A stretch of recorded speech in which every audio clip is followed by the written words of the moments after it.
नमस्ते। और आज के इस खास विश्लेषण में हम सीधे उस एक सच का सामना करेंगे जिसे हम सब जानते हैं, लेकिन कोई बात नहीं करना चाहता। मृत्यु, जीवन की ये सबसे बड़ी पहेली और इसके तुरंत बाद शुरू होने वाला वो गहरा भ्रम। तो चलिए बिना किसी देरी के सीधे इस गहरे विषय में उतरते हैं। अक्सर हम सोचते हैं कि मृत्यु सब कुछ खत्म कर देती है ना? लेकिन गरुड़ पुराण इसे बिल्कुल अलग नजरिए से देखता है। इसके अनुसार मृत्यु कोई फुल स्टॉप नहीं है, ये तो बस एक टूटे हुए पिंजरे से उड़ते हुए एक पक्षी के समान है। जरा सोचिए, शरीर से निकलते ही वो पक्षी पूरी तरह कंफ्यूज्ड है, उसे पता ही नहीं कि पिंजरा टूट चुका है। और बस यहीं से शुरू होती है हमारी आत्मा की एक बेहद रहस्यमयी और सच कहूं तो काफी जटिल यात्रा। तो मृत्यु के बाद की यात्रा, आइए पहले इसका एक नक्शा समझते हैं कि आखिर शरीर छोड़ने के ठीक बाद आत्मा के साथ क्या क्या होता है। शुरुआत के जो 24 घंटे होते हैं ना, वो सच में अचंभित कर देने वाले होते हैं। जब शरीर को अग्नि दी जा रही होती है, तब आत्मा अपने पूरे जीवन को, अपने सारे कर्मों को एक मूक फिल्म की तरह, एक साइलेंट मूवी की तरह रिवाइंड होते देखती है। और हाँ, ये कोई सजा नहीं है, ये बस एक गहरा आत्मदर्शन है। इसके बाद क्या होता है? अगले 13 दिनों तक आत्मा वहीं अपने ही घर में बिल्कुल अदृश्य रूप से भटकती रहती है, अपनों के उस वास्तविक दुख को महसूस करती है और फिर अपनी आगे की लंबी यात्रा पर निकल पड़ती है। यमलोक और कर्मों का न्याय, सांसारिक अनुष्ठानों के बाद आत्मा के सामने आती है एक भयंकर चुनौती, वैतरणी नदी। जिन्होंने जीवन भर बुरे कर्म किए हैं, उनके लिए ये उबलती हुई लहरों और खतरनाक मगरमच्छों से भरी एक डरावनी नदी है। लेकिन जो हमेशा सच्चाई और सद्मार्ग पर चले हैं, वो इसे बड़ी ही आसानी से मानो हंसते खेलते पार कर लेते हैं। फिर आता है यमराज का दरबार। यहाँ चित्रगुप्त अपना वो मशहूर बेहद विस्तृत बही खाता खोलते हैं। और हैरान करने वाली बात पता है क्या है? इस बही खाते में सिर्फ हमारे किए गए काम नहीं, बल्कि हमारे अनकहे विचार भी दर्ज होते हैं। जी हाँ, जो हमने सिर्फ सोचा वो भी। इसी एकदम सटीक मूल्यांकन से यह तय होता है कि आत्मा अब कौन सा रास्ता लेगी।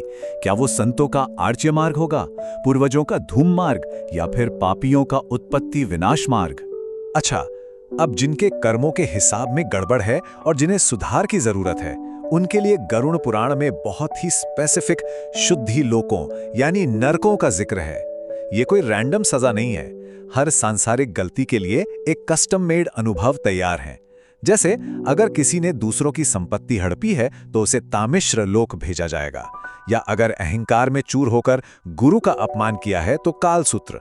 मतलब हर एक कर्म के सुधार के लिए बिल्कुल उसी से मैच करता हुआ एक अलग शुद्धि केंद्र। पुनर्जन्म का रहस्य देखिए, यहाँ सबसे अहम बात ये समझना है कि ये नरक या शुद्धि लोक कोई परमानेंट ठिकाना नहीं है।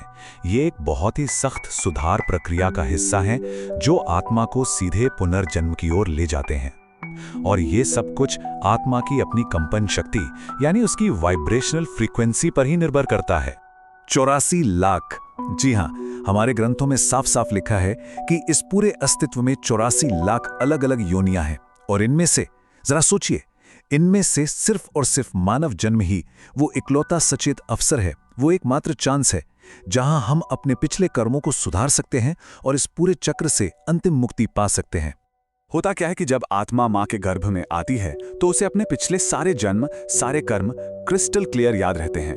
वो ईश्वर से पक्का वादा भी करती है कि इस बार मैं सिर्फ सत्य की खोज करूंगी। लेकिन, और ये एक बहुत बड़ी विडंबना है, जैसे ही जन्म होता है, जैसे ही शिशु पहली बार रोता है, माया का एक बहुत ही भारी पर्दा उस पर गिर जाता है और एक झटके में आत्मा अपना वो परम ईश्वरीय उद्देश्य पूरी तरह से भूल जाती है। सब कुछ ब्लैंक। तो अब यहाँ एक बहुत ही गहरा और सच कहूं तो परेशान करने वाला सवाल उठता है। अगर आत्मा जन्म लेने से ठीक पहले सब कुछ जानती थी, तो वो बार बार इस भ्रम के, इस इल्यूजन के अंतहीन चक्र में कैसे फंस जाती है? हम इंसान क्यों बार बार खुद को उसी पीड़ा, उसी लगाव और अहंकार के जाल में उलझा लेते हैं? अशांत मन का भ्रम। दरअसल इस सवाल का जवाब किसी मृत्यु के बाद वाले जीवन में नहीं है, बल्कि वो हमारे इसी अशांत मन के भीतर ही छिपा है। शिव पुराण में इसे एक बेहद ही खूबसूरत और प्रभावशाली मनोवैज्ञानिक रूपक के जरिए समझाया गया है। देखिए, हमारा रोजमर्रा का संघर्ष एक ऐसे मन की उपज है जो मौन से, एकदम सन्नाटे से बहुत डरता है। मन शांति से इसलिए घबराता है क्योंकि जब सच्ची शांति होती है ना, तब उसे अपनी ही बेचैन, अपनी ही खोखली आवाज एकदम साफ सुनाई देने लगती है। और बस इसी खालीपन से, इसी सच्चाई से बचने के लिए ये मन लगातार कुछ ना कुछ सोचता रहता है, बिना रुके भागता रहता है। अहंकार और सत्य का सामना। मन की इस मनोवैज्ञानिक बेचैनी को समझाने के लिए शास्त्रों में एक कमाल की पौराणिक कथा का जिक्र है, जहां ब्रह्मा और विष्णु जी का सामना अचानक एक अनंत, विशाल और असीम अग्नि स्तंभ से हो जाता है। अगर हम इसे अपने भीतर के एक मनोवैज्ञानिक दर्पण की तरह देखें, तो ब्रह्मा जी उस मन का प्रतीक हैं जो हर चीज को कंट्रोल करना चाहता है, जो हमेशा बेचैन होकर हर सवाल का जवाब ढूंढता है। और दूसरी तरफ विष्णु जी उस अहंकार का प्रतिनिधित्व कर रहे हैं, जो इतने बड़े अनंत सत्य के सामने खड़े होकर भी बस अपनी खुद की अहमियत और सांसारिक पहचान को साबित करने की जद्दोजहद में लगा है। अब सोचिए, जब मन उस परम सत्य को माप नहीं पाता, उसे अपने कंट्रोल में नहीं कर पाता, तो वो क्या करता है? वो बड़ी चालाकी से एक झूठ गढ़ लेता है। इस कहानी में उस झूठ को केतकी के फूल के रूप में दिखाया गया है। ये केतकी का फूल असल में हमारे मन द्वारा बनाया गया वो दिखावा है, वो झूठ है जो अंदर की भारी असुरक्षा को बाहर की झूठी सफलता और नकली आत्मविश्वास से ढकने की कोशिश करता है। लेकिन सच मानिए, इस दिखावे को, इस झूठ को हर दिन ढोने का जो बोझ है वो बहुत ही भारी और थका देने वाला होता है। और एक दिन इसी असहनीय बोझ की वजह से काल भैरव का प्रहार होता है। अब ये कोई डरावनी घटना नहीं है, बल्कि ये जीवन की वास्तविकता का वो अचानक और दर्दनाक झटका है जो पल भर में हमारे अहंकार के उस मोटे सुरक्षात्मक मुखौटे को पूरी तरह से चकनाचूर कर देता है, एकदम शीशे की तरह। मोक्ष और सच्ची शांति, इस टूटने के बाद जो अवस्था आती है वो बहुत ही गहरी और शांत होती है, क्योंकि जब वो झूठी पहचान, वो अहंकार आखिरकार गिरी जाता है, तब ये बिल्कुल साफ हो जाता है कि इस झूठे मैं के विनाश के ठीक भीतर से ही सच्ची और स्थायी शांति का जन्म होता है। और यही तो मोक्ष है। ये विचार मोक्ष की परिभाषा से एकदम सटीक बैठता है। मोक्ष का मतलब सिर्फ जन्म मरण के चक्र से भागना नहीं है। मोक्ष का मतलब है आत्मा का उस परम सत्य के साथ पूरी तरह से एक हो जाना। ठीक वैसे ही जैसे एक छोटी सी बूंद चुपचाप बिना किसी शोर के समुद्र में गिरकर अपना अस्तित्व खो देती है और खुद समुद्र बन जाती है। इस पूर्णता तक पहुंचने के 3 मुख्य रास्ते बताए गए हैं। ज्ञान मार्ग, जहां हम सच्चाई जानकर अपने अहंकार को छोड़ते हैं। भक्ति मार्ग, जो है निस्वार्थ, बिना शर्त वाला प्रेम। और कर्म मार्ग, यानी बिना किसी फल की लालसा के बस अपना काम करते रहना। अब रास्ता चाहे कोई भी चुना जाए, अंतिम मंजिल बिल्कुल एक है, हमारे अंदर के इस मैं और मेरा के शोर को पूरी तरह से शांत कर देना। तो इस पूरी चर्चा का सबसे अहम सार क्या है?